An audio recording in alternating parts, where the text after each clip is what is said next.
Hello to all, I hope you had a nice day today, and today we're going to be going over where we left off in the last video, and that was with CSS. And I deleted some of the CSS that we were using in these style tags, and before we start off, I should teach you about the three types of styling where we can use CSS with. The first type is inline styling, and inline styling is when you have, like something like this. You have it within the actual HTML tag. So in this, to initiate inline styling, you'd say style equals text align center. However, this is the least preferred way because it's not supported by all browsers, and as web designers, we want our things to be accessible by all users, or that's not possible, however, by as many users as possible. Cool. And the second method that we can use, of course I explained that this was inline styling. The second method that we can use is what we're doing right here, and this is internal styling. Internal styling is having your CSS not in the actual HTML tag, but in the heading section, or your head and within style tags.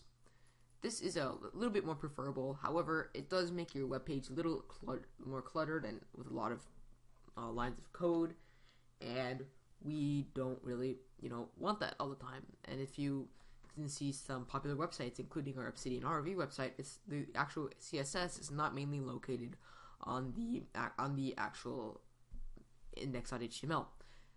The third way, and the most preferred way actually, is to use the link tag. Let me show you that. So link, here's the syntax. Link rel equals style sheet, because of course CSS is styling thing. Inner type is going to be text / CSS, and for href we haven't decided yet. We don't know the thing that we're going to do, so we're going to say this hashtag, right? And so basically what the hashtag does, it says no link. Let me refresh the page, or actually it's not a good example. However, if I was to say, click this, or something that is null, like this, it won't take you to anywhere. It's just a placeholder until we actually have our CSS page. So let's make our CSS page. We should title this, what should we title it? We should title it main.css. This is our main styling, where we keep our majority of our style sheets, and we can say main.css now. We keep our styles in here. And you can see nothing's happened because we haven't entered actual CSS yet.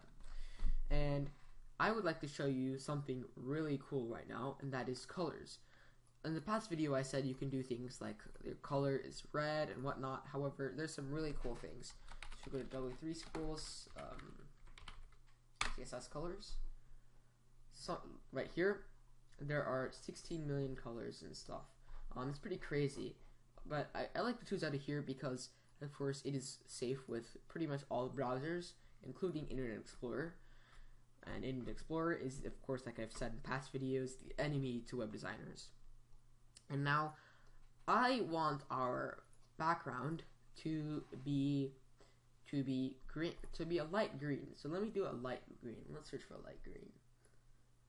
And this should do 339966.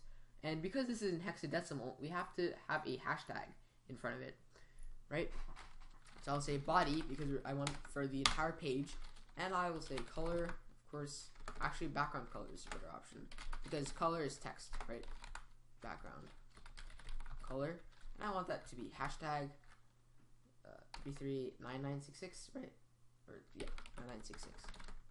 339966, and save right here, and then reload the page. That's pretty cool. That's pretty nice. Look at this. However, it's not as good as, say, our Obsidian.ROV page or Obsidian ROV page. And I will show you our page source. As you can see here, we have linked to a style sheet. However, this is the materialized style sheet or thing. If you click on it, there's a bunch of CSS tags, and they've already done that for us. They made it really convenient. If you're working at some type of company, you might have to make it yourself, However, in Obsidian ROV, we optimized for efficiency, and therefore we are using Materialized CSS, and there are also like some really cool ones if you search up CSS Templates. I like this one called Bootstrap. You can just search through them. I like this one called Bootstrap CSS. Bootstrap CSS. And as you can see, there in my search history kind of thing, it said that Bootstrap CDN, and the CDN is the link that you can use, that you can insert. And actually, let's try that right now. I'll do that for demonstration. Let's try the Materialized CSS CDN.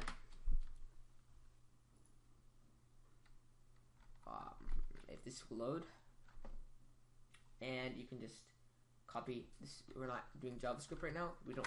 Yeah.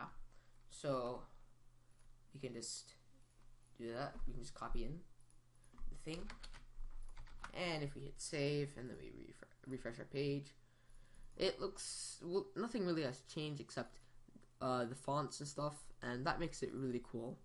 And I think that this is the end to a good video, and I'll see you in the next one.